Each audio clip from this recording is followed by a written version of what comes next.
Bonjour Église, bonjour, très heureux de vous retrouver comme tous les samedis à 15h30. Bienvenue chez Charisma Église Chrétienne à Bordeaux. Vous savez que notre gouvernement nous a séparés physiquement, mais c'est pour un temps et ça ne va pas nous empêcher de nous retrouver quand même dans la communion du Saint-Esprit au travers de notre chaîne Charisma Bordeaux TV sur YouTube. Alors bienvenue à tous, bienvenue à tous ceux qui nous regardent, à tous ceux qui nous écoutent, bienvenue aux anciens, bienvenue aux nouveaux. Et puis vous savez, comme c'est une première pour nous ici, depuis nos locaux de Mérignac, ne nous en veuillez pas si la technique à un moment donné peut nous faire défaut. Gloire à Dieu, je pense que ça ne sera pas, mais au fur et à mesure, un fait est certain, c'est que nous allons nous améliorer dans le nom puissant de Jésus-Christ. Alléluia! Comme Dieu siège au milieu des louanges de son peuple, alors sans tarder, nous allons attirer la présence de Dieu dans cet endroit. Et là, chez vous, dans votre salon, devant votre téléviseur ou devant votre portable, alléluia, louons le Seigneur. Alléluia. Est-ce que tu peux dire alléluia? Amen. Église, nous allons entrer dans la présence de Dieu. Alléluia. Parce que Dieu siège au milieu des louanges de son peuple. Hey. Alors tu as une danse. Chez toi tu as une danse.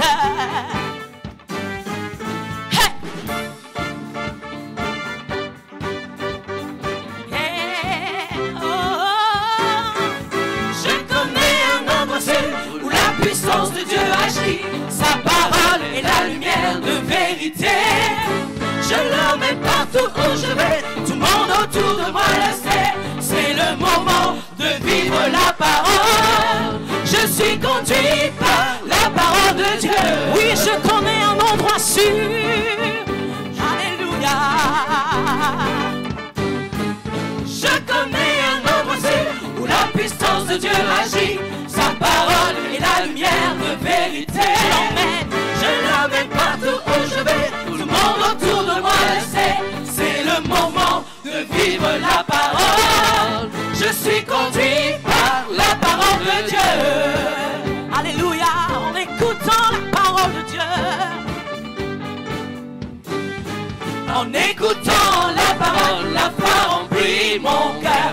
Et la foi alors m'amène toujours à croire. En croyant la parole, je reçois la promesse. Je suis changé de victoire en victoire. Je suis conduit par la parole de Dieu. Hey, alléluia. Alors tu as des mains, tu as une célébration pour Dieu. Woo!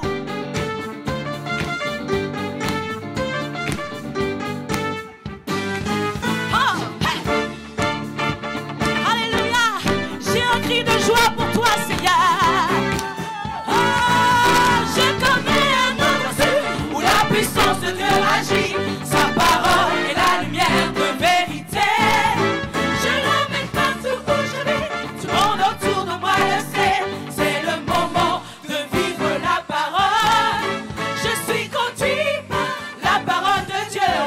En écoutant la parole.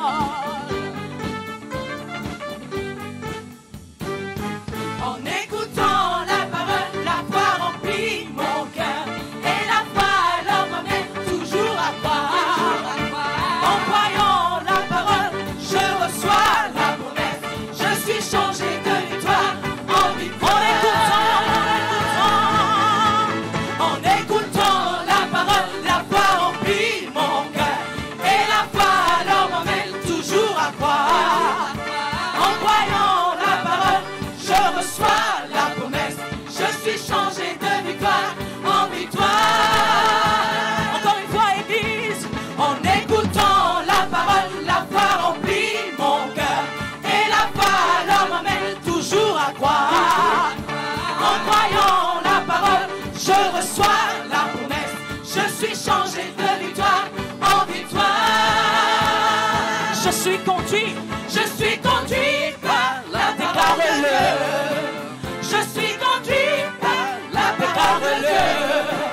Je suis conduit avec la famille. Nous sommes conduits par la parole de Dieu. Nous sommes conduits par la parole de Dieu. Nous sommes conduits par la parole de Dieu. Nous sommes conduits par la parole de Dieu. Alléluia. Tu es conduit par la parole de Dieu. Toi et ta famille, vous êtes conduits par la parole de Dieu. Alléluia. Amen. Parce que sa parole ne sommeille ni ne dort. Alléluia. La parole de Dieu, c'est Jésus. Et il ne sommeille ni ne dort. Alléluia. Hey. Hey. Woo. Hey. Hey. Allez, frappez les mains. Il ne sommeille ni ne dort. Le roi des rois, sa vérité est une cuirasse et elle est pour moi. Il ne sommeille ni ne dort. Jésus le roi, je ne crains rien car je suis sommeil. Il ne sommeille ni ne dort. Le roi des rois, sa vérité est une cuirasse et elle est pour moi. Il ne sommeille ni ne dort. Jésus le roi, je ne crains rien car je suis en lui. Ce rocher, je suis pas ébranlé, mes pensées sont renouvelées, car son nom est tout puissant. Il est le roi des rois, et en lui j'ai tout trouvé. Ce rocher, je suis pas ébranlé, mes pensées sont renouvelées, car son nom est tout puissant. Il est le roi des rois, et en lui j'ai tout trouvé. Il donne des ordres à ses anges pour me garder. Lui dit que si je m'attache à lui, il me fera échapper. En lui je suis toujours vainqueur. C'est écrit, je ne crains rien car je suis en lui. Il donne des ordres à ses anges pour me garder. Il dit que si je m'attache à lui, il me fera échapper. En lui je suis toujours vainqueur. C'est écrit, je ne crains rien car je suis le rocher. Je suis pas ébranlé, mes pensées sont renouvelées, car son nom est tout puissant. Il est le roi des rois, et en lui j'ai tout trouvé. Ce rocher, je suis pas ébranlé, mes pensées sont renouvelées, car son nom est tout puissant. Il est le roi des rois, et en lui j'ai tout trouvé. Alléluia. Hey. Alors, j'en ai marre chez toi. Appelle-moi. Hey. J'ai des cris de joie pour toi, il ne sommeille ni ne dort. Le roi des rois, sa vérité est une cuirasse et elle est pour moi. Il ne sommeille ni ne dort. Jésus le roi, je ne crains rien car je suis. Il ne sommeille, non. Il ne sommeille ni ne dort. Le roi des rois, sa vérité est une cuirasse et elle est pour moi. Il ne sommeille ni ne dort. Jésus le roi, je ne crains rien car je suis en lui. Ce rocher, je suis pas ébranlé, mes pensées sont renouvelées, car son nom est tout puissant. Il est le roi des rois, et en lui j'ai tout trouvé. Il donne des ordres, hey. Il donne des ordres à ses anges pour me garder. Il dit que si je m'attache à lui, il me fera échapper. En lui je suis toujours vainqueur. C'est écrit, je ne crains rien car je suis. Il donne des ordres aux anges. Il donne des ordres à ses anges pour me garder. Il dit que si je m'attache à lui, il me fera échapper. En lui je suis toujours vainqueur. C'est écrit, je ne crains rien car je suis dans le rocher. Je suis pas ébranlé, mes pensées sont renouvelées, car son nom est tout puissant. Il est le roi des rois, et en lui j'ai tout trouvé.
Et je te suivrai, Seigneur, partout, partout où tu iras. Parce que je t'ai trouvé. Alléluia. Alléluia. Parce que je l'ai trouvé. Oh. J'ai décidé de le suivre. Alléluia.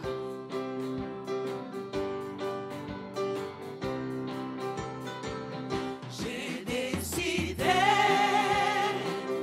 de suivre Jésus. J'ai décidé de suivre Jésus. J'ai décidé de suivre Jésus. Je ne retourne pas. Je ne retourne pas. J'ai décidé de suivre Jésus. J'ai décidé de suivre Jésus. J'ai décidé de suivre Jésus. Je ne retourne pas. Je ne retourne pas. Jésus devant. Jésus devant. Mon derrière. Jésus devant. Le bon derrière. Oui, Jésus devant. Le bon derrière. Je vais vers l'avant. Je vais vers l'avant. Je vais vers l'avant. La croix devant. La croix devant. La mort derrière. La croix devant. La mort derrière. La croix devant. La mort derrière. Je vais vers l'avant. Je vais vers l'avant. Le ciel devant. Le ciel devant. L'enfer derrière. Le ciel devant. L'enfer derrière. Le ciel devant. L'enfer derrière. Je vais vers l'avant. Je vais vers l'avant. Je vais vers l'avant. Seigneur devant. Mon Seigneur devant. Le diable derrière. Mon Seigneur devant. Le diable derrière. Mon Seigneur devant. Le diable derrière. Je cours vers l'avant. Je cours vers l'avant. Hey. Woo. Alléluia. Quand je n'ai plus les mots des paroles, j'ai une nom pour Jésus. Oh, parce qu'il est l'amour de ma vie. Hey. Alléluia. Ah. Est-ce que tu as une don chez toi? Amen. Alléluia. J'ai décidé de te suivre. J'ai décidé de suivre Jésus. J'ai décidé de suivre Jésus. J'ai décidé de suivre Jésus. Je ne retourne pas. Je ne retourne pas. Je ne retourne pas. Je ne retourne pas. Déclare-le. Je ne retourne pas. Je ne retourne pas. Déclare-le. Je ne retourne pas. Je ne retourne pas. Je vais de l'avant. Je vais de l'avant. Je vais de l'avant. Je vais de l'avant.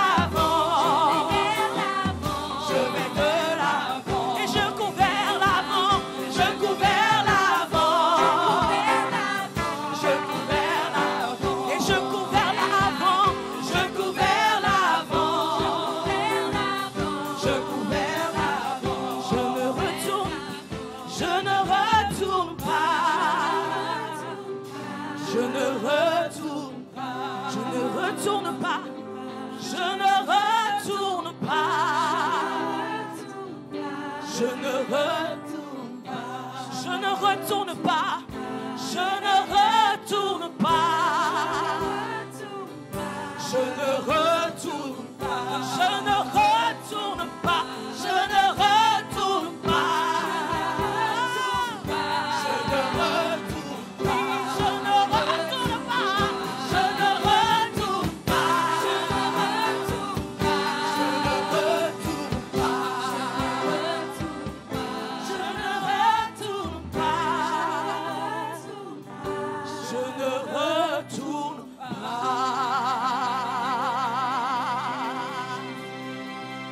Alléluia, dis avec moi, je ne retourne pas.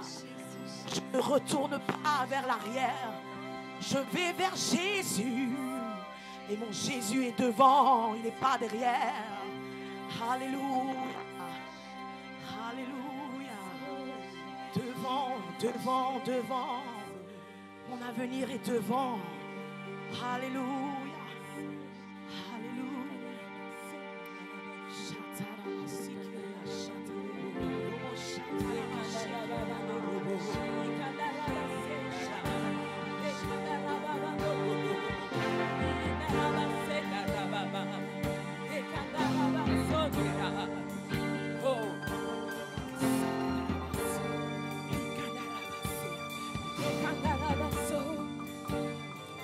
Oh oui, nous venons dans ta présence. Nous sommes dans ta présence. Et nous venons là pour toi, Seigneur. Élève ta voix dans la présence de Dieu.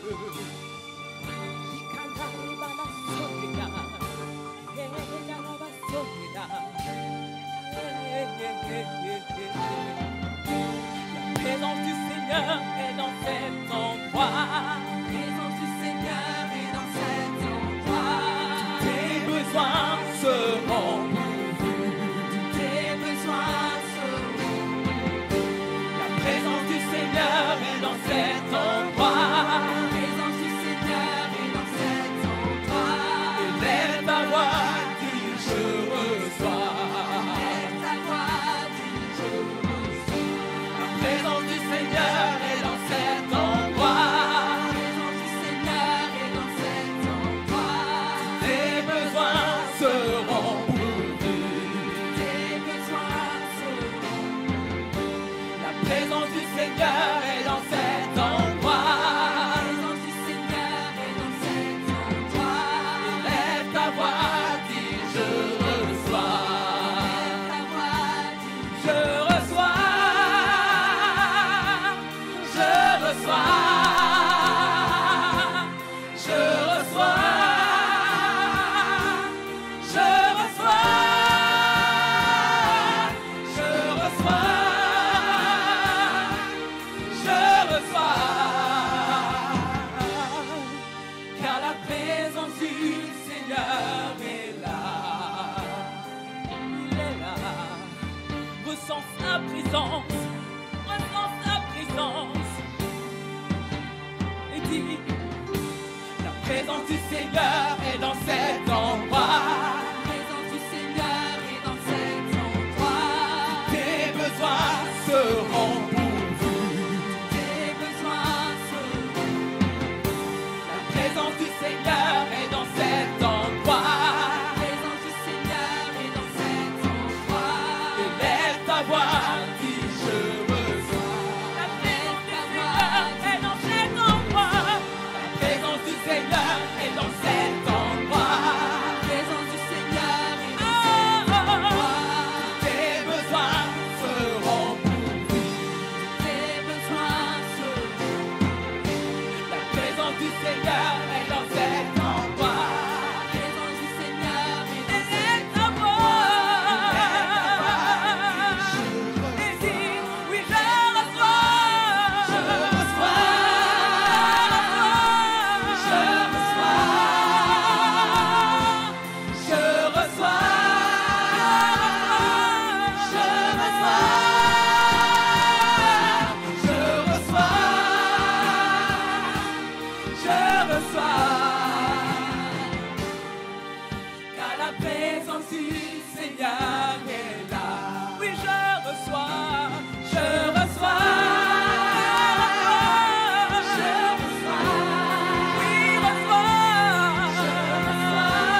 Les peuples de toutes les nations devant lui en adoration.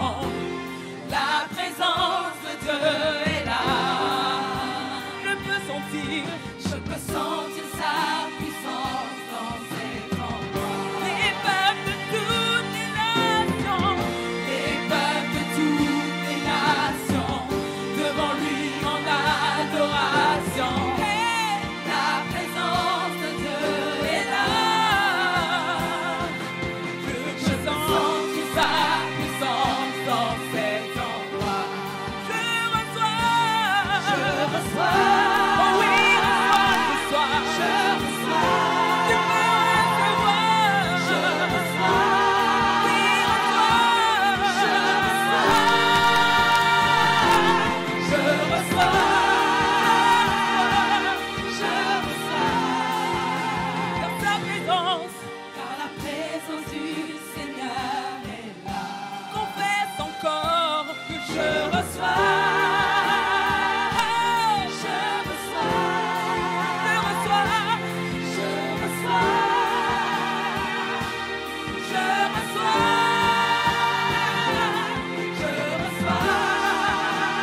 Alléluia, gloire à toi Seigneur Jésus. Nous pouvons applaudir la présence de Dieu là où vous êtes dans votre salon.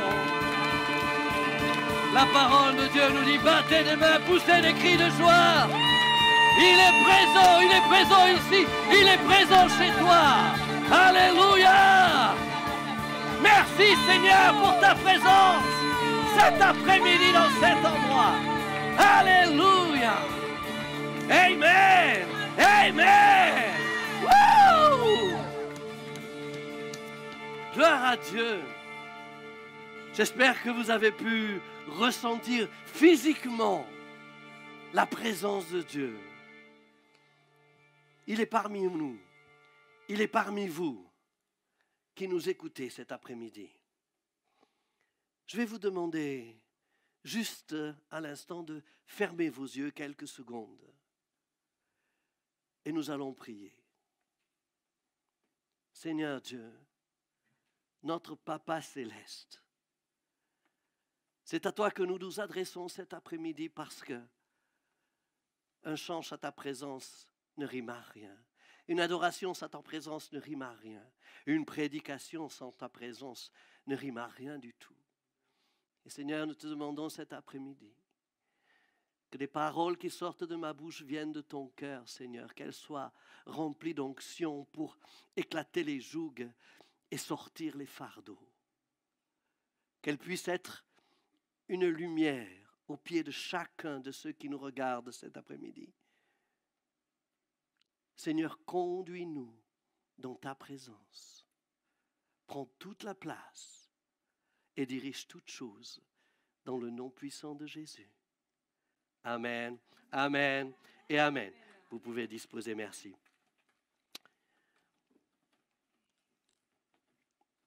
Voici quelque temps, nous avons eu des enseignements sur la foi. En Galates, chapitre 3, verset 11, il est dit que nul ne soit justifié devant Dieu par la loi.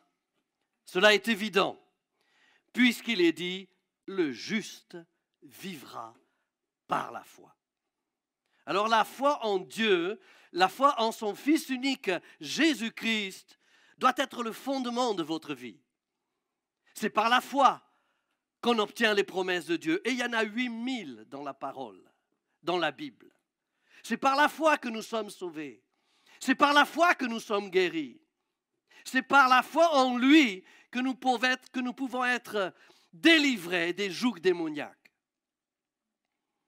C'est par la foi en Dieu que je peux obtenir et que je peux vivre ce qui, sans la foi, est impossible pour moi. C'est la foi qui me donne tout ce dont j'ai besoin, mais que je n'ai pas encore. Mais force est de constater que beaucoup de nous avons du mal à expérimenter les résultats de notre foi. Ça ne marche pas aussi bien qu'on le souhaiterait. Et nous avons vu déjà il y a quelque temps que l'apôtre Pierre nous a expliqué le pourquoi de la chose. En 2 Pierre au chapitre 1 et au verset 5, il nous dit la chose suivante. À cause de cela même, faites tous vos efforts pour joindre à votre foi. Ça veut dire qu'on peut avoir la foi, mais il y a quelque chose à laquelle il faut rajouter.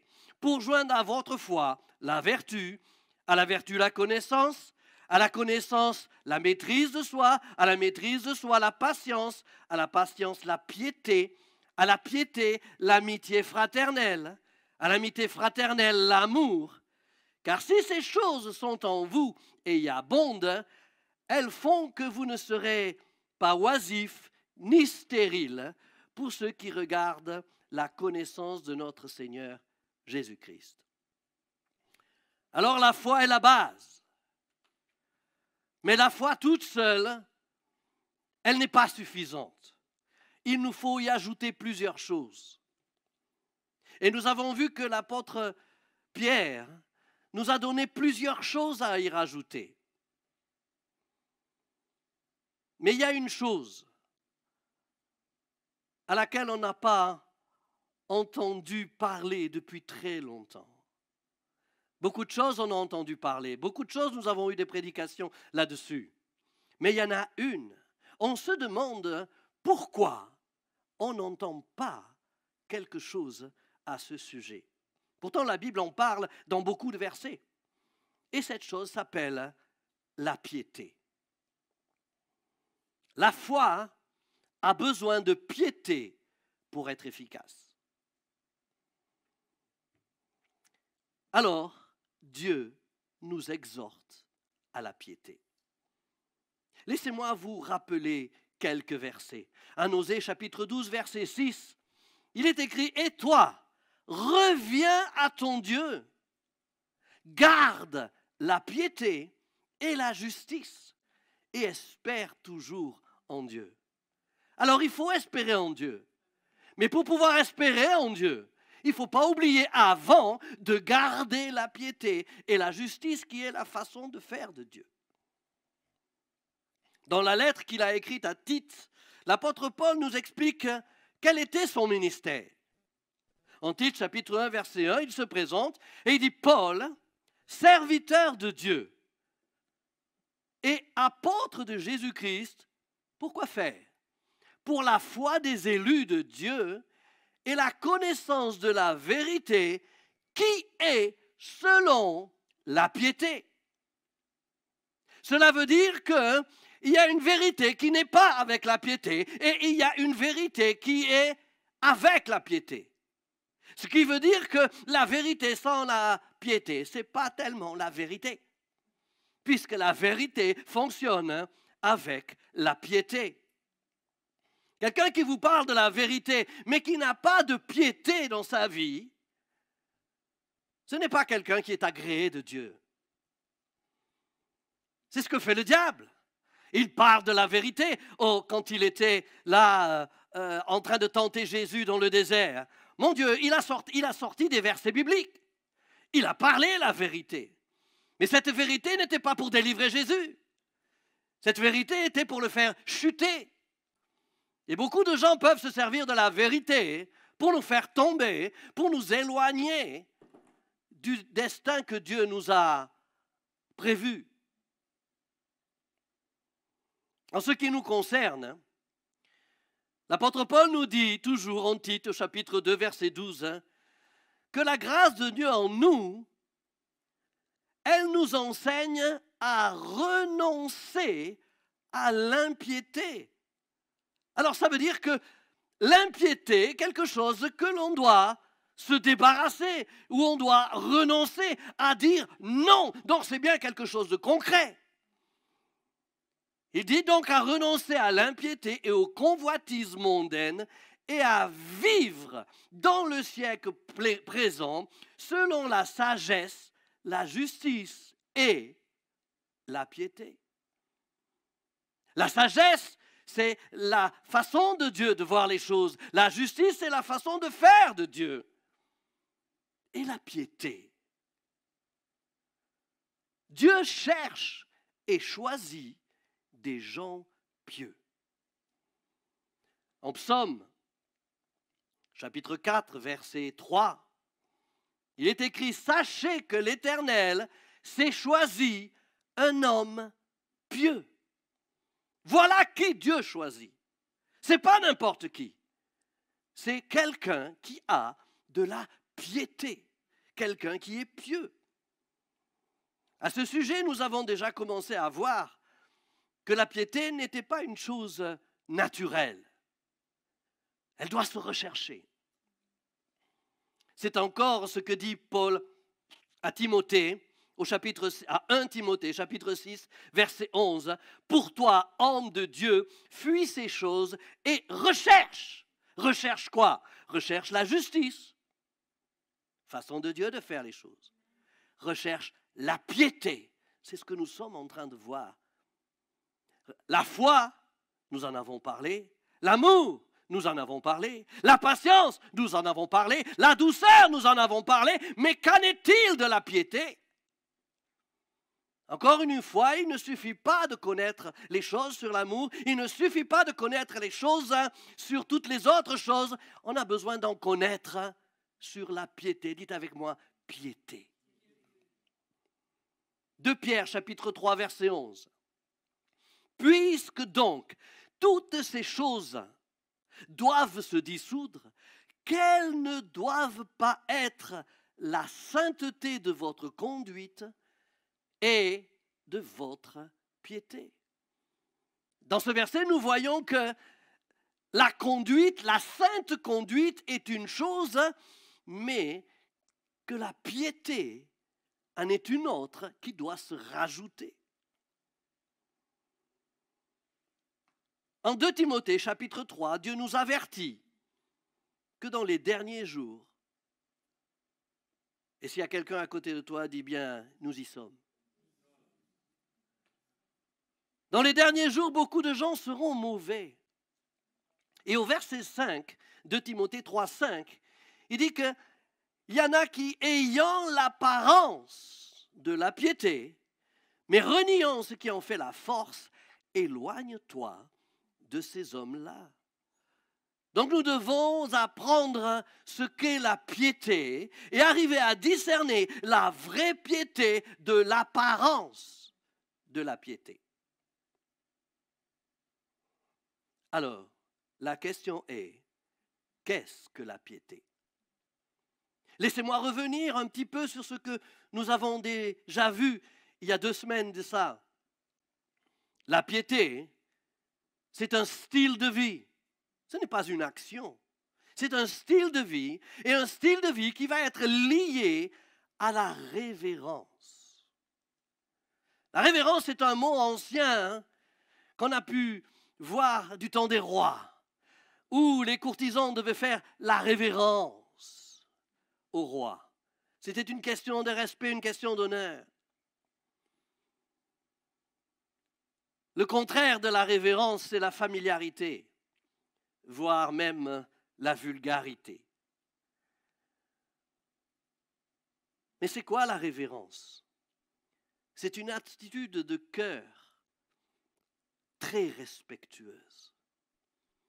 Et nous devons être très respectueux par rapport à Dieu, par rapport à la maison de Dieu, par rapport à l'Église de Dieu, par rapport à la parole de Dieu, par rapport à tout ce qui touche Dieu. C'est un profond respect pour tout ce qui est sacré. C'est aussi le fait de s'humilier personnellement.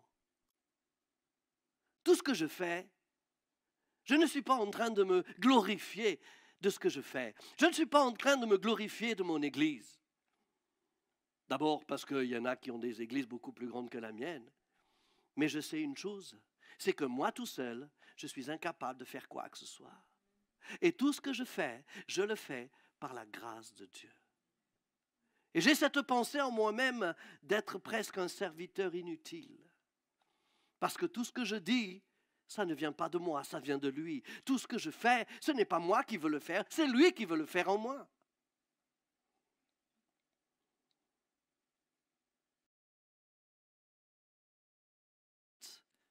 Respectueuse, oui, nous avons besoin de craindre Dieu. Pas d'avoir peur comme d'un méchant, mais d'avoir peur comme on peut avoir peur de quelqu'un qui nous aime parce que nous savons que si nous désobéissons, si nous faisons des bêtises, nous allons être immanquablement corrigés. Dieu peut pardonner le péché, mais ce n'est pas parce qu'il pardonne que le péché n'a pas de conséquences.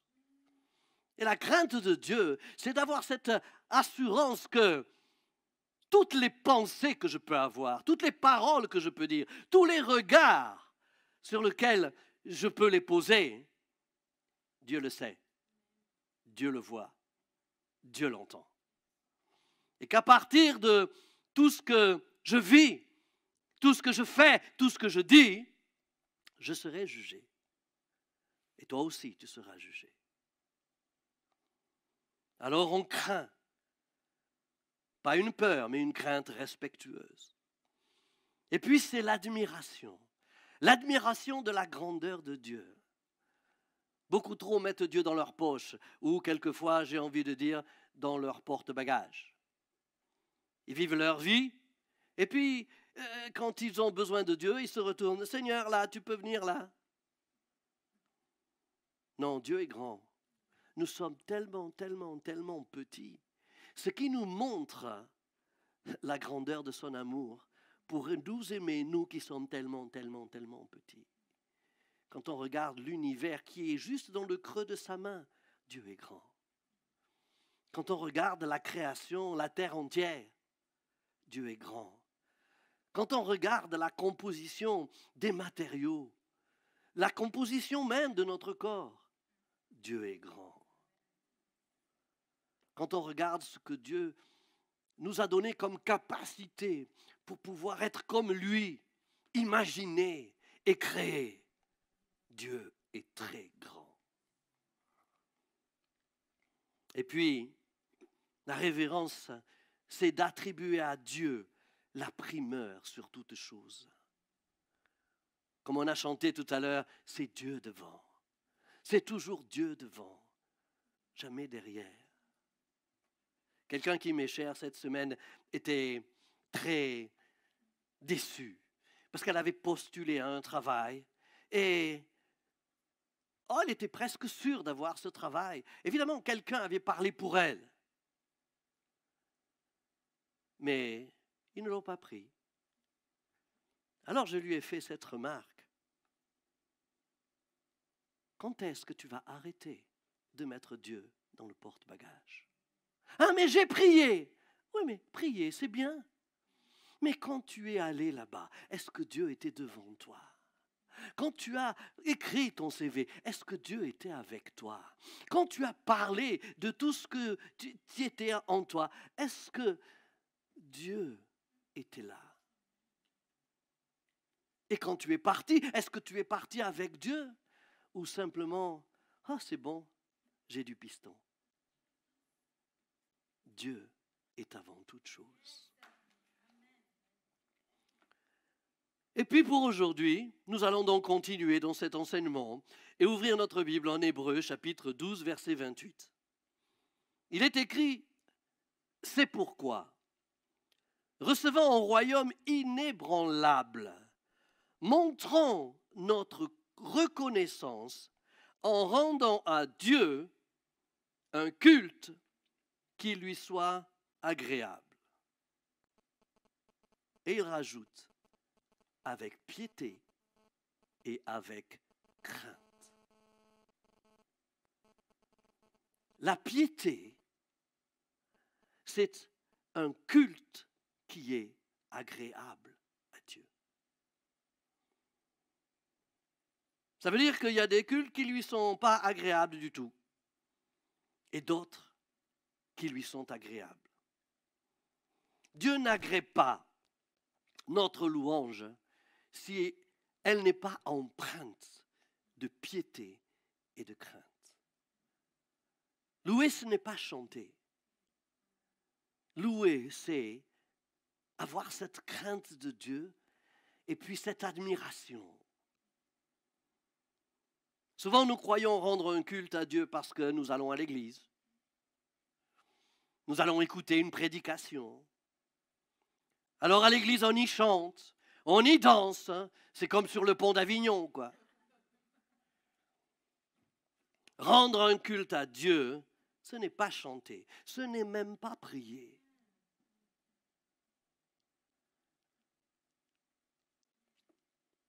Ce n'est que quand on a un style de vie, de piété et de crainte divine que Dieu nous agrée. Alors là, oui, on peut avoir une louange et une adoration qui plaît à Dieu. On peut avoir une prière qu'il va écouter et exaucer. Dieu nous fait la remarque en Ésaïe chapitre 1, verset 11. Il est écrit, qu'ai-je à faire? C'est Dieu qui parle. Qu'ai-je à faire de la multitude de vos sacrifices, dit l'Éternel. Verset 12. Quand vous venez vous présenter devant moi, Qui vous demande de souiller mes parvis? C'est comme quand tu invites quelqu'un à la maison et au lieu d'être propre, il arrive avec des gros godillots tout plein de boue sur le tapis moquette, quoi. Oh, tu n'es pas très content de recevoir ce genre de personne. Quand vous venez vous présenter devant moi, qui vous demande de souiller mes parvis? Cessez d'apporter de vaines offrandes. Il ne dit pas d'arrêter d'apporter des offrandes. Parce qu'il y a des offrandes efficaces. Et puis il y a des vaines offrandes. Parce qu'il y a des offrandes qui sont là comme un cadeau pour Dieu. Et puis il y a des offrandes qui veulent acheter Dieu. Mais tu n'as pas assez d'argent pour acheter Dieu, crois-moi.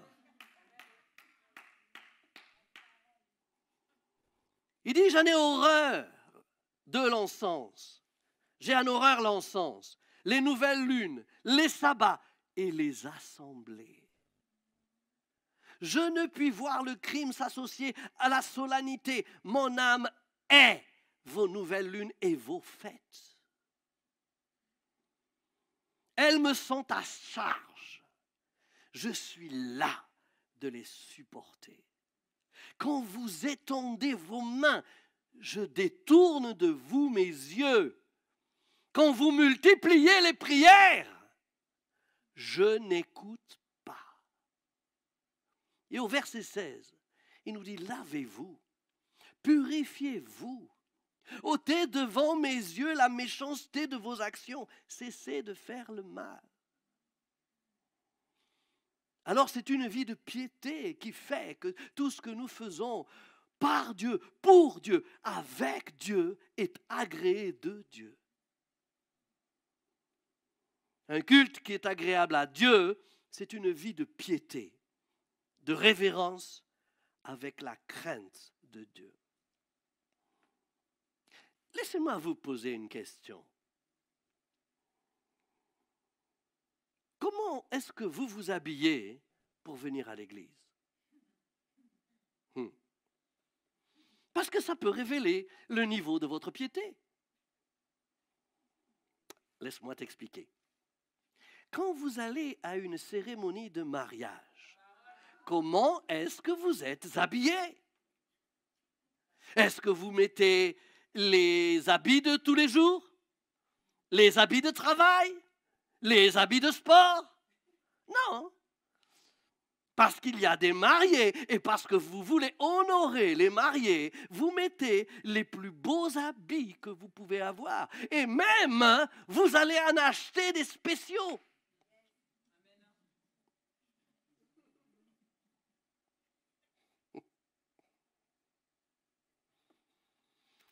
Alors je vous pose la question, comment vous vous habillez pour venir à l'église?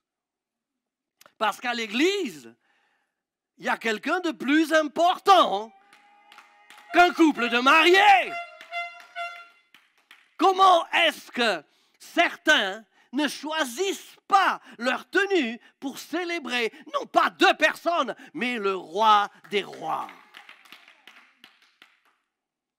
Ah, mais qu'est-ce que ça a à voir avec la piété? Dieu ne regarde pas aux apparences. Il ne s'agit pas d'apparence, mais d'honneur. En Matthieu chapitre 22, Jésus a donné une parabole. La parabole d'un roi qui célébrait les noces de son fils. Vous connaissez l'histoire. Tous les gens qu'il avait invités se sont désistés. Alors il envoie ses serviteurs chercher tous ceux qu'ils pouvaient trouver dans les rues, dans les places. Et la salle de noces fut remplie. Et donc au verset 11, le roi entra pour voir ceux qui étaient à table. Et il aperçut là un homme qui n'avait pas revêtu un habit de noces. Tiens donc. La tenue est-elle importante? Verset 12. Il lui dit, mon ami, comment es-tu entré ici sans avoir un habit de noces? Tu n'es pas à la cantine ici. Tu es à la table du roi. Et évidemment, cet homme eut la bouche fermée, parce que tu sais, devant Dieu, personne n'ouvre sa bouche. Devant ton pasteur, oui, tu l'ouvres. Mais devant Dieu, crois-moi, tu ne l'ouvres pas. Verset 13. Alors le roi dit au serviteur, liez-lui les pieds et les mains, et jetez-le dans les ténèbres du dehors, où il y aura des pleurs et des grincements de dents. Vois comme une simple tenue peut te mener en enfer. Pourquoi? Parce que ta tenue va révéler si tu as la conscience de l'honneur ou si tu es tellement familier. On ne se présente pas dans la maison de Dieu, dans la présence de Dieu, en tenue de tous les jours. Pour nous à Bordeaux, le samedi est notre journée, la journée que nous dédions à Dieu. C'est notre journée spéciale. C'est le jour où Dieu réunit son peuple dans sa maison pour célébrer notre Seigneur Jésus, le roi des rois, le Seigneur des seigneurs, et avoir une rencontre avec lui. C'est plus qu'un repas de mariage. Et notre tenue est importante. Quand le roi donne une réception, on ne vient pas en vêtements de tous les jours. On met ses plus beaux habits pour que notre papa soit fier de nous. Bien sûr que si tu n'as pas beaucoup de moyens, Dieu va t'accepter comme tu es. Mais tu vas quand même choisir le plus beau vêtement parmi ce que tu as.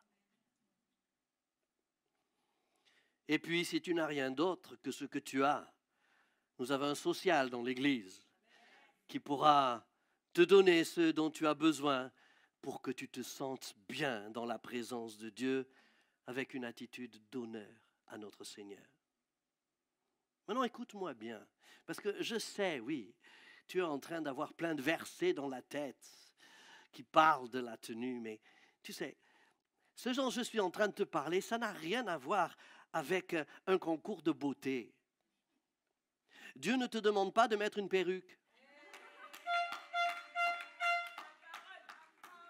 Dieu te demande de t'apprêter. Parce que, pour lui rendre honneur. Dieu ne te demande pas de montrer aux autres combien tu as dépensé pour t'habiller. Dieu ne te demande pas d'être un objet de séduction. Avec des vêtements qui montrent toutes tes formes ou qui montrent le reste. Un peu de respect, un peu d'honneur, un peu de décence. Pourquoi je dis un peu? Beaucoup d'ailleurs, dans la maison de Dieu. Alléluia. C'est une marque d'honneur. Troisième chose, c'est que la piété, elle est censée être présente dans chaque moment de notre vie. D'abord, la piété va se trouver dans notre façon dont on se comporte avec les gens. Quand on a une attitude pieuse, les gens, sans que tu ouvres ta bouche, remarquent que tu es différent. Et comme dit la Bible, ce n'est pas à force de paroles que les gens se convertissent, mais selon ce que la Bible dit en 1 Pierre chapitre 3, qu'ils soient gagnés sans parole par votre conduite en voyant votre manière de vivre chaste et respectueuse. Dans ma famille, je n'ai pas été le premier chrétien. Tous mes frères ont été chrétiens, mais mes parents ne l'étaient pas. Et évidemment, quand on est chrétien, on a envie que sa famille se convertisse. Parce que c'est bon pour aller au même endroit après. Et puis, alors, mes sœurs ont parlé à mes parents. Ils n'ont rien voulu savoir. Mon frère a parlé à mes parents. Ils n'ont rien voulu savoir. Et puis moi, j'ai parlé à mes parents. Et là, mes parents ont accepté. Et qu'est-ce qu'ils m'ont dit? Tu sais, tes frères et sœurs m'ont parlé, mais quand je regardais leur vie, ce qu'ils disaient ne correspondait pas à ce qu'ils montraient. Mais chez toi, j'ai vu que ce que tu dis, tu le vis. Et c'est ça qui fait que les gens acceptent Jésus dans votre famille. Arrêtez de les bassiner et montrez de la piété.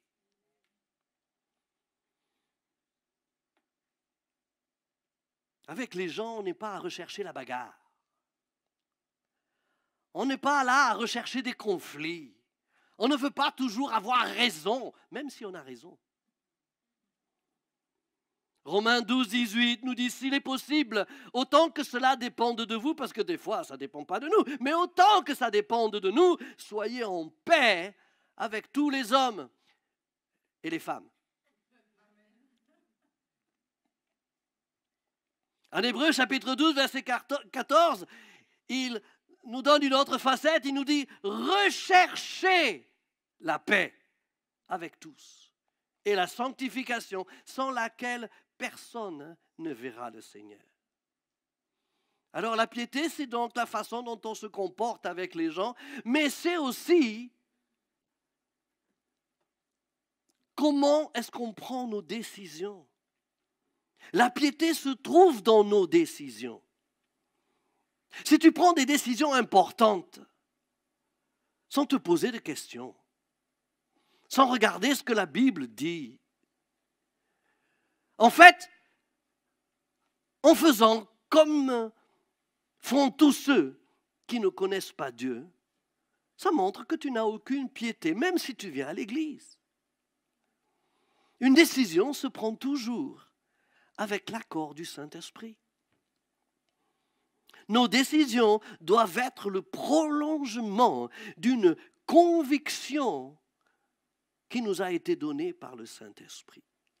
Romains 13, 23 nous dit « Tout ce qui n'est pas le produit d'une conviction est péché ». Ça veut dire manquer le but. Chaque fois que tu prends une décision qui n'est pas basée sur une conviction qui vient de Dieu, tu vas te planter. Tu vas te planter en choisissant ton conjoint. Tu vas te planter en choisissant ton travail. Tu vas te planter en choisissant tes amis. D'ailleurs, la piété se trouve aussi dans la sélection de nos amis. Si tu es pieux et que tes amis sont des ivrognes, tu as un problème. Maintenant, tu le comprends. Mais je parle d'amitié, je ne parle pas d'évangélisation. Jésus allait chez les gens de mauvaise vie, justement pour montrer sa piété et pour que les gens puissent le suivre. Parce qu'ils voyaient quelle était la qualité de notre Seigneur Jésus en tant qu'homme.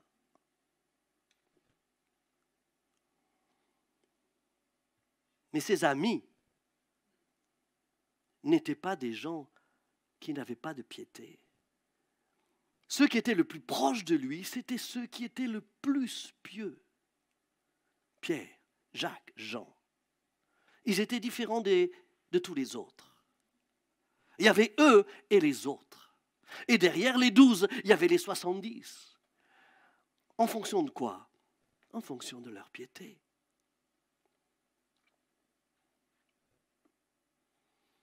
Alors, cherche autour de toi des gens qui ont une vie de piété. Et puis, si tu ne trouves personne, décide d'aider quelqu'un à devenir pieux. Fais-en un disciple de Jésus. Sinon, fais ce que l'apôtre Paul dit en Timothée. En 2 Timothée, chapitre 5, avec ceux qui, ayant l'apparence de la piété, mais reniant ce qui en fait la force, qu'est-ce que tu fais? Éloigne-toi de ces hommes et de ces femmes-là. Quand la Bible parle d'homme, elle ne parle pas du sexe masculin, elle parle de l'humanité. Et crois-moi que si Dieu te demande de t'éloigner, c'est parce que ces personnes, elles sont toxiques. Ces personnes qui vivent sans piété, ce sont des personnes qui, si elles viennent à l'église, si elles prient, si elles chantent, elles sont religieuses. Et c'est dangereux pour toi. Ne sous-estime pas le transfert d'esprit. Si tu fréquentes quelqu'un, il va y avoir un transfert dans un sens ou dans un autre. Soit tu vas transférer ta piété, soit tu vas recevoir sa familiarité. Alors si tu fréquentes quelqu'un qui n'a qu'une religion, très bientôt, tu perdras ta relation, ta communion avec le Seigneur Jésus. En revanche, dans le royaume de Dieu, il n'y a pas de racisme. Romains 10, 12 dit qu'il n'y a aucune différence, en effet, entre le juif et le grec, puisqu'ils ont tous un même Seigneur qui est riche pour tous ceux qui l'invoquent. Ça veut dire que si tu invoques Jésus, alors tu n'as aucune différence avec un autre qui invoque Jésus. Regarde ce qu'il est dit en Apocalypse, chapitre 7, verset 9. Après cela, je regardais, et voici, il y avait une grande foule que personne ne pouvait compter. Et quelle était cette foule? De toute nation, de toute tribu, de tout peuple et de toute langue. Ils étaient tous ensemble. Et ils n'étaient pas là pour être jugés, parce qu'il est dit, ils se tenaient devant le trône et devant l'agneau, revêtus de robes blanches. Ce sont des gens sauvés, noirs, jaunes, rouge, bleu, blanc, on s'en fiche.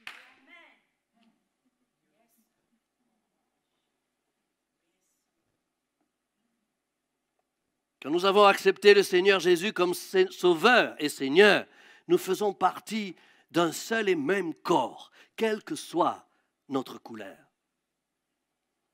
Mon cœur est rouge, mon foie est noir, mes poumons sont blancs, et ils font tous partie de mon corps. Et merci Seigneur qu'ils ne se combattent pas les uns les autres. Au contraire, ils travaillent ensemble. Amen. Et je suis en bonne santé. Et le corps de Christ doit être en bonne santé. Où est-ce qu'on va trouver la piété? Elle va se trouver aussi dans notre façon de penser. Un chrétien doit penser différemment des autres. Et justement, c'est parce qu'il pense différemment des autres que quelquefois, il est très incompris des autres et parfois même, il est persécuté par les autres parce qu'ils ne comprennent rien. Le monde nous inculque une façon de penser bien à lui qui nous éloigne de Dieu. Mais nous, enfants de Dieu, nous devons penser comme Dieu. Et Dieu pense autrement. 1 Corinthiens, chapitre 2, verset 16, nous dit « Or nous, dis avec moi, nous avons la pensée de Christ. » Alléluia. Alors, nous l'avons, certes. Qu'est-ce que nous en faisons? Ou nous la laissons dans le tiroir comme un logiciel dont on ne se sert jamais, ou bien on la met en route. Et tout ce qui nous motive, tout ce qui passe dans notre tête, passe au filtre de la pensée de Jésus. D'ailleurs, il y a des pensées que tu ne devrais jamais te permettre. des pensées impures, des pensées mauvaises, des pensées méchantes ou des pensées de revanche, des pensées d'amertume. Tout ce genre de pensées sont des entraves à la piété. De même d'ailleurs que les pensées de peur ou de doute.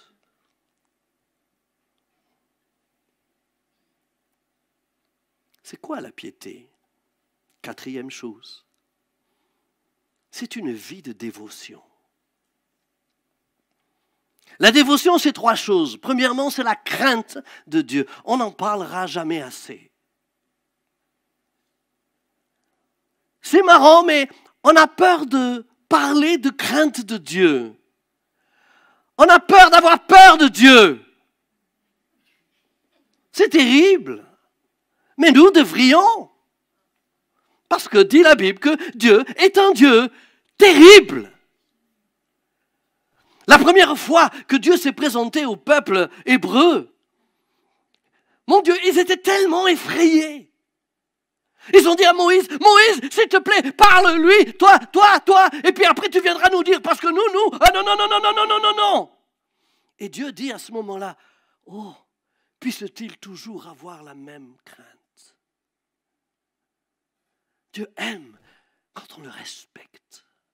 Dieu aime quand on le craint. Et puis, on fait très attention.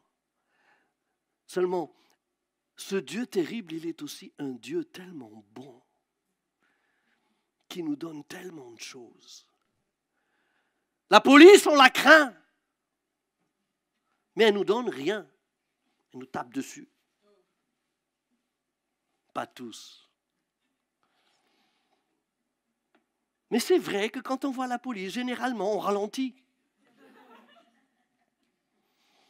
Quand on n'a pas de papier, quand on voit la police, on change de trottoir. Alors cette police qui était là pour nous protéger quelque part, des fois, on en a peur. Pourquoi? Parce qu'on a plein de vidéos qui montrent que tu as intérêt de te méfier. Ça ne devrait pas. Mais ça y est. Mais Dieu, on doit avoir la crainte. Mais on doit l'aimer par-dessus toute chose. Parce qu'en fait, cette crainte, c'est la seule chose qui va faire qu'on ne va jamais pécher. Quelques grands hommes de Dieu, à un moment donné, sont tombés. Et puis quand on leur pose la question, quand est-ce que vous avez arrêté d'aimer Dieu? La réponse est, mais j'ai jamais arrêté d'aimer Dieu. Je n'ai simplement jamais eu la crainte de Dieu. L'amour te fait faire des choses, mais ne t'empêche pas de faire des bêtises. La crainte, oui. C'est pour ça qu'il faut aimer et avoir de la crainte. Alors, la dévotion, c'est la crainte de Dieu. Mais c'est aussi l'amour pour Dieu. Et c'est aussi, troisième chose, le désir pour Dieu, plus que pour toute autre chose. La piété, la dévotion, c'est une vie vouée à Dieu. En fait, je ne vis plus pour moi-même, mais je vis pour Dieu. Je veux faire la volonté de Dieu et non pas ma propre volonté. Je ne veux pas amener à bien mes projets, mais je veux chercher quels sont les projets que Dieu a pour ma vie. Et Dieu sait qu'il y en a. Mais que souvent nous passons à côté parce que nous suivons notre propre chemin. Mais la Bible est très claire. Il n'y a que les projets de Dieu qui s'accomplissent.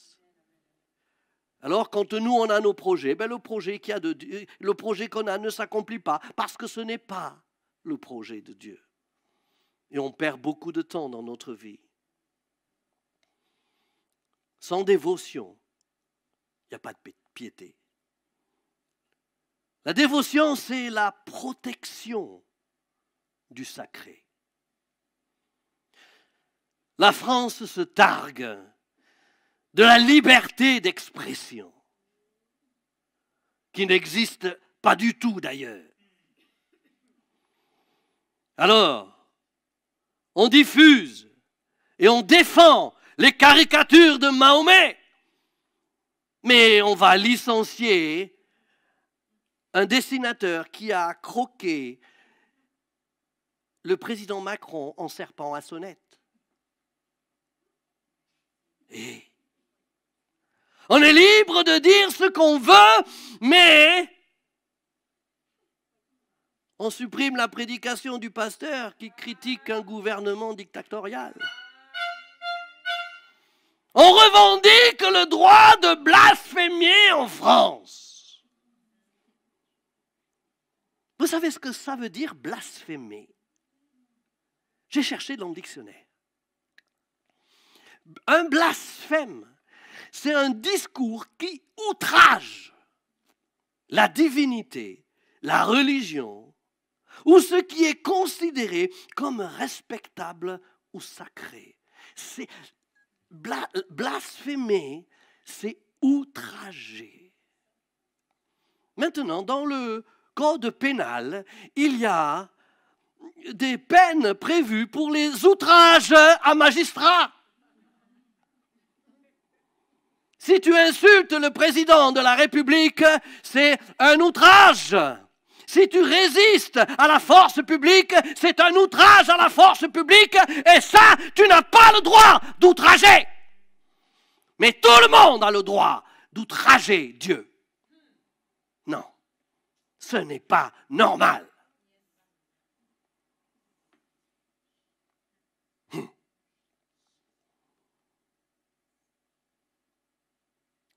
On peut outrager Dieu sans aucun problème. Mais il est interdit de dire que l'homosexualité est une abomination aux yeux de Dieu. Je suis même peut-être répréhensible maintenant. Peut-être même je vais avoir quelqu'un qui va porter plainte contre moi. Mais pourtant, ce n'est pas moi qui le dis, c'est la Bible. Mais je n'ai pas le droit de le dire. Donc excusez-moi, je le retire. Je n'ai pas le droit.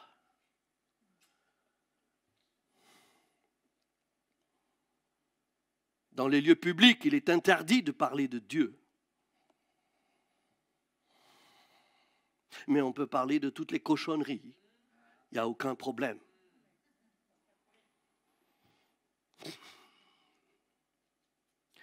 Regardez ce que la Bible nous dit à ce sujet-là. C'est la Bible qui le dit, ce n'est pas moi. Acte 5, verset 29. Pierre et les apôtres répondirent: il faut obéir à Dieu plutôt qu'aux hommes. Tant que la loi de l'homme correspond à la loi de Dieu, j'obéis. Tant que la loi des hommes ne contredit pas la loi de Dieu, j'obéis. La limitation de vitesse n'est pas inscrite dans la Bible, mais elle ne la contredit pas. Donc, si j'ai un panneau à 70, je roule à 70. Et si je ne roule pas à 70, alors je suis responsable et punissable et on accepte.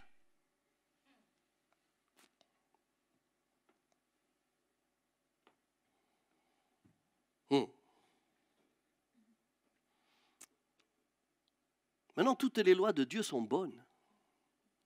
Mais beaucoup de lois humaines sont iniques, sont même meurtrières, infanticides.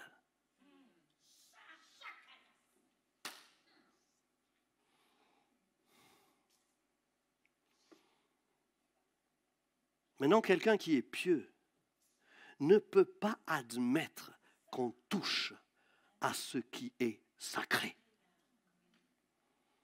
Maintenant que cela soit bien clair, rien ne justifie la violence.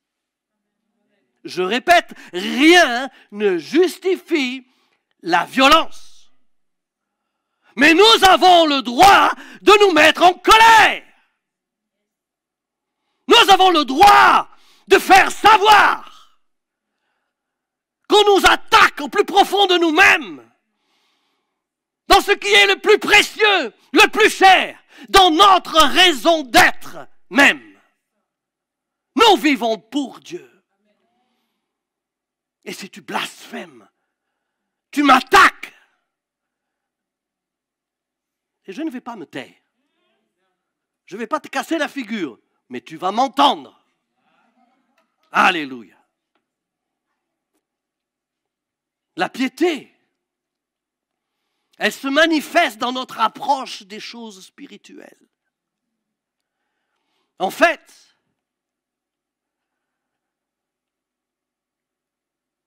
la piété fait que nous ayons un profond respect de tout ce qui est sacré.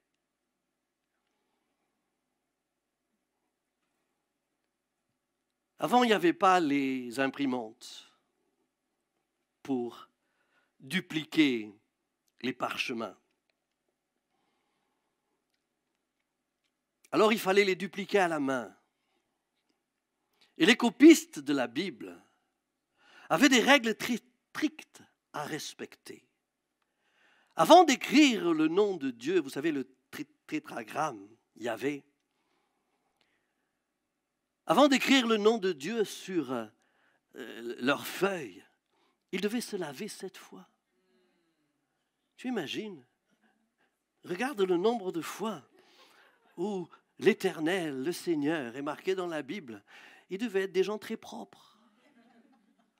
Mais pourquoi ils faisaient cela? Parce qu'ils avaient une approche vraiment très respectueuse et très craintive de Dieu et de son nom.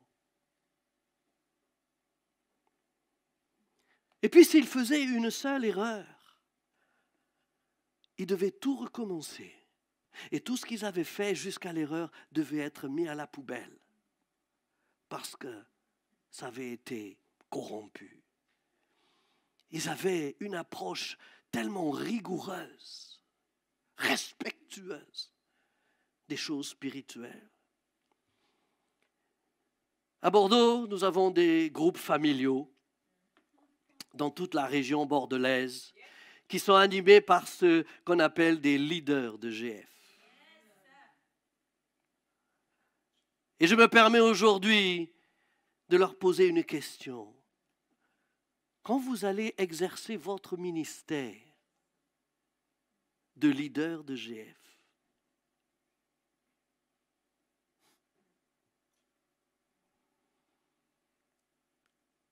quelle est votre attitude de cœur? Est-ce que vous y allez parce qu'il faut que vous y allez? Est-ce que vous y allez comme ça? Ou est-ce que vous y allez parce que vous êtes conscient d'une charge, d'un trésor que Dieu vous a confié pour le transmettre?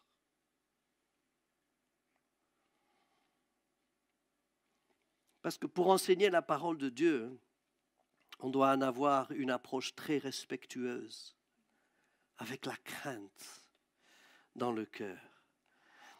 Et nous devons vivre ce qu'on doit enseigner. Normalement, l'Église devrait dire Amen. La Bible n'est pas qu'un livre. Je ne sais pas si vous voyez, mais il est marqué la Sainte Bible.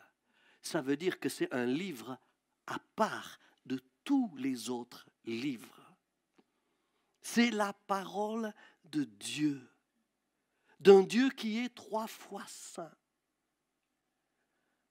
Souvent, les gens me disent « Ah, mais je n'entends pas Dieu me parler. » Mais il n'arrête pas.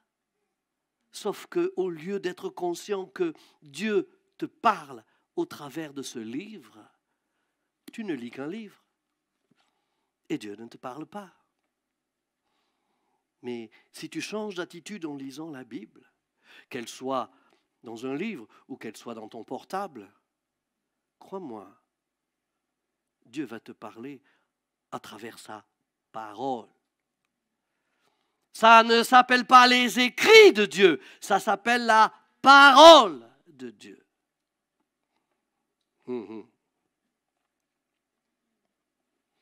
Notre vie doit faire plaisir à Dieu.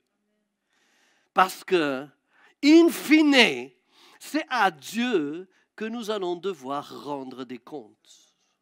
Pas à nos parents, même pas à notre pasteur, à Dieu. Alors on ne cherche pas à faire plaisir aux gens. Oh, vous savez dans l'église que je ne cherche pas à vous faire plaisir. Pourquoi vous riez? On ne cherche pas non plus à faire plaisir au pasteur. Mais on cherche assurément à faire plaisir à Dieu parce qu'il va nous juger. 2 Corinthiens chapitre 5 verset 10 nous dit « Car il nous faut tous, sans exception, comparaître devant le tribunal de Christ afin que chacun reçoive selon le bien ou le mal qu'il aura fait étant dans son corps. » Quand Jésus est arrivé à Jérusalem et qu'il est allé au temple, il n'a pas supporté le manque de dévotion des pharisiens qui avaient permis à tous ces marchands de venir faire des affaires dans la maison de Dieu. Alors en Jean chapitre 2, au verset 15, on peut voir que Jésus a eu une sainte colère. Il n'a tué personne. Mais en lui, il y a eu quelque chose qui l'a poussé à ne pas simplement rester sans rien faire. Jean 2,15, il dit « Ayant fait un fouet avec des cordes », ça veut dire que c'était prémédité. Ce n'est pas un accès de colère comme ça. Il a dû chercher des cordes. Avec les cordes, il a dû faire un fouet et puis... Je ne sais pas si tu as essayé, ça prend un certain temps. Après, il les chassa tous du temple, ainsi que les brebis et les bœufs. Il dispersa la monnaie des changeurs et renversa les tables. Et il dit aux vendeurs de pigeons, ôtez cela d'ici, ne faites pas de la maison de mon père une maison de trafic. Et au verset 17, ses disciples se souvinrent qu'il est écrit « Le zèle de ta maison me dévore ». Quand tu as de la dévotion, tu ne peux pas rester muet. Jésus n'était pas là pour faire plaisir aux gens. Il était là pour faire plaisir à son Père. En faisant quoi? Uniquement la volonté de son Père. Il n'a pas cherché à se marier. Il n'a pas cherché à avoir un bon travail. Il a cherché à faire la volonté de son Père. Et dans ta vie, toi qui m'écoutes, je ne te dis pas de quitter ton travail, de quitter... Recherche la volonté de Dieu pour ta vie. Et tu vas voir qu'à ce moment-là, les projets que Dieu va mettre dans ton cœur, ils vont se réaliser. Tu vas les réussir. Et tu pourras dire, « Waouh! Gloire à Dieu. » Parce que sans lui, je n'aurais pas pu faire ça. Alors, quand on a de la dévotion, comme on l'a vu tout à l'heure, on recherche la paix avec tous, mais ça ne veut pas dire qu'on accepte tout et n'importe quoi sans rien dire. Quand il y a quelque chose qui ne plaît pas à Dieu, on ne peut pas rester muet. Et s'il y a une liberté d'expression en France, alors oui, on peut parler contre le racisme. Oh, là, tout le monde va dire Amen. Mais on peut aussi parler contre l'homosexualité. Ah non? Oh. On devrait pouvoir parler contre l'avortement. Oh. Et on devrait pouvoir parler contre tout blasphème, parce que Dieu abomine ces choses. Il ne les accepte pas.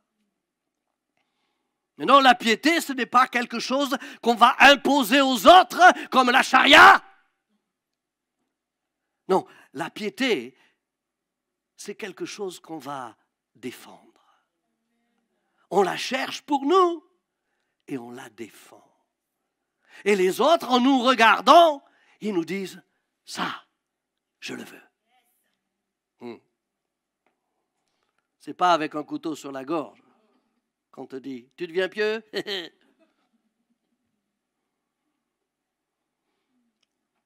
Du temps de l'Église primitive, en Actes chapitre 2, verset 42, dit la Bible, qui persévérait dans l'enseignement des apôtres, dans la communion fraternelle.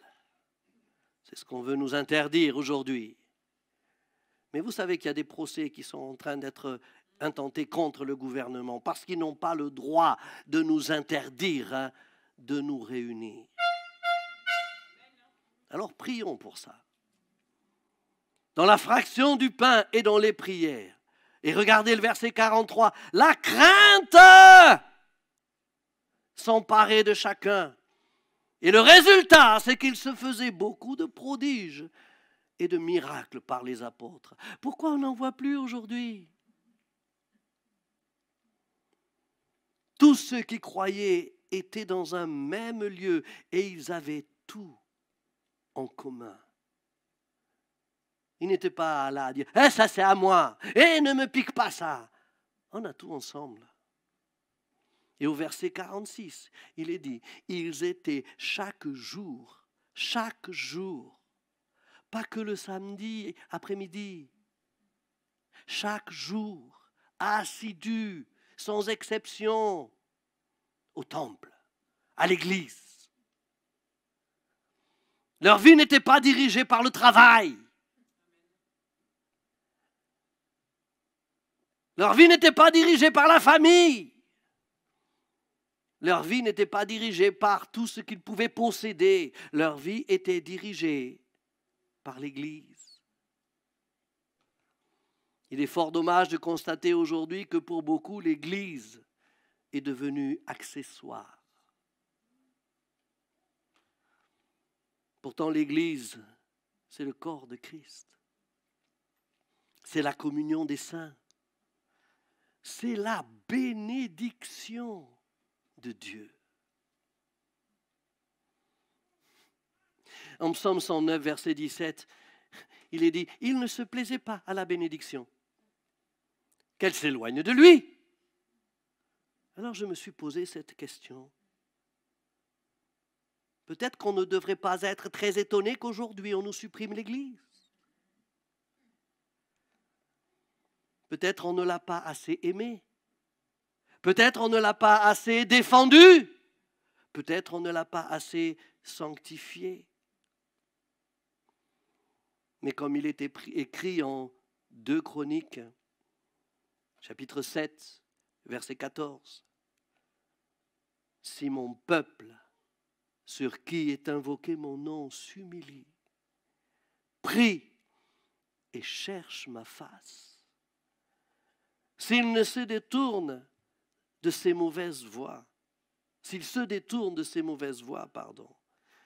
je l'exaucerai des cieux. Je lui pardonnerai son péché et je guérirai son pays. » Et croyez-moi, la France a besoin de guérison. Bordeaux a besoin de beaucoup de guérison. Et en 2 Pierre, au chapitre 2, verset 9, il est écrit, « Le Seigneur sait délivrer de l'épreuve. » Qui? Les hommes pieux. Alors, quel est notre travail dans les décisions que nous pouvons prendre, dans la sélection de nos amitiés, et aussi dans notre façon de penser. La piété, c'est une vie de dévotion. Nous vivons pour Dieu, par Dieu, avec Dieu. Et la piété, elle va se manifester selon la façon qu'on s'approche des choses spirituelles. Je sais que beaucoup d'entre nous, nous passons par des épreuves. Nous pouvons avoir des épreuves dans notre famille. Mais si tu veux que ta famille soit sauvée, montre-leur une attitude de piété. Quand j'ai entendu ce mot, je pensais à ces pièces de théâtre de Molière, où on nous parle d'un dévot. En fait, ce n'était pas un dévot, c'était un dévoyé.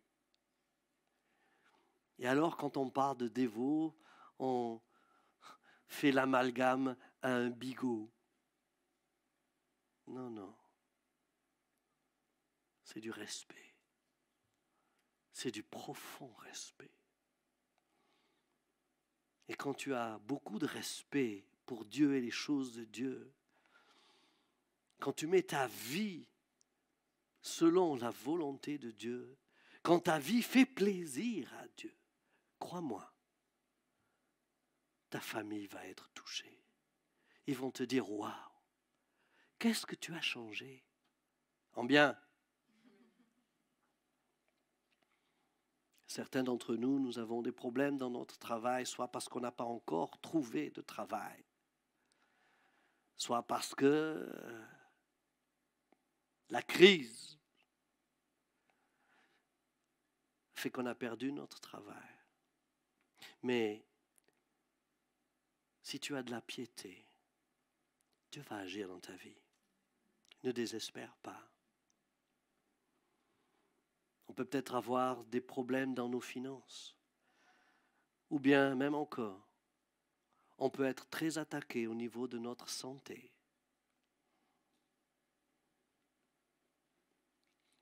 Mais Dieu nous dit,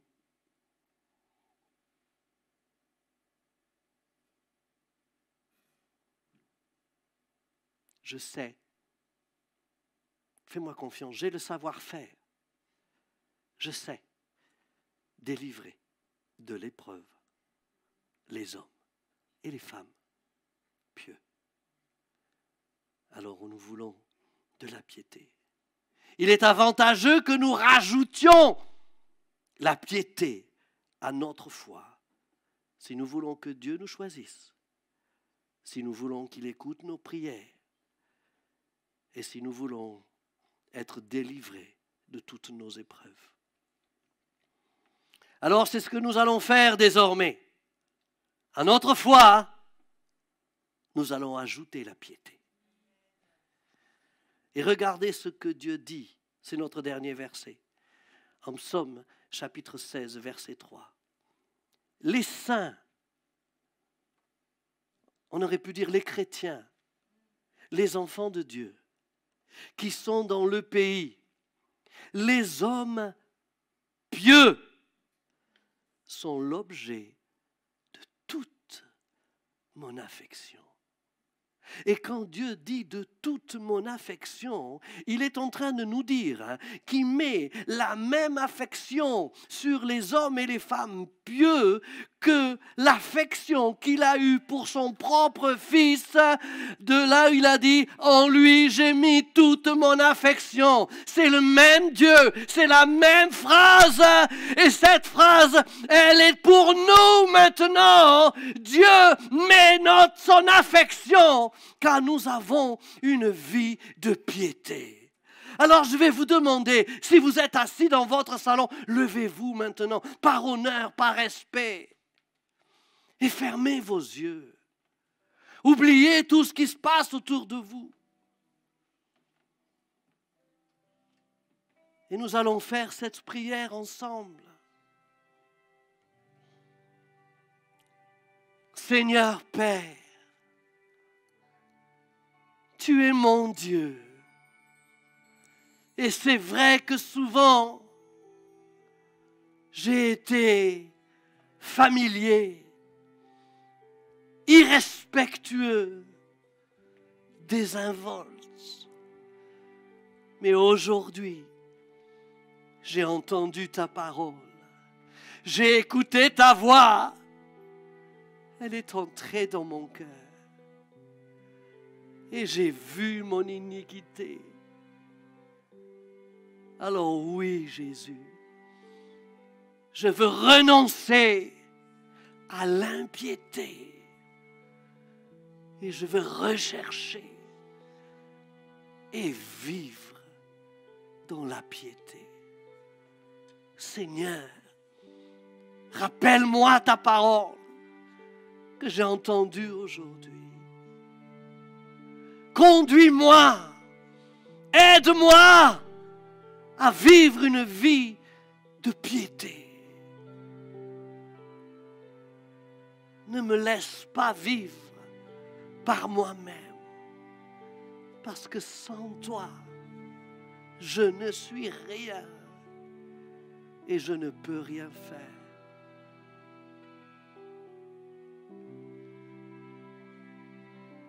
Aujourd'hui, c'est un jour où Dieu veut te donner l'occasion de rentrer dans son royaume.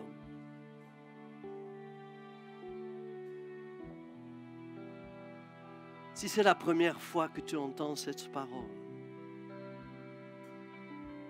si au travers de cette parole, tu peux discerner que ce n'est pas un homme qui t'a parlé, mais c'est Dieu.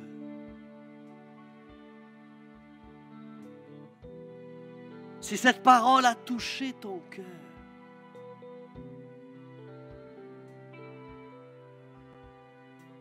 aujourd'hui, tu peux prendre la décision de vivre avec lui.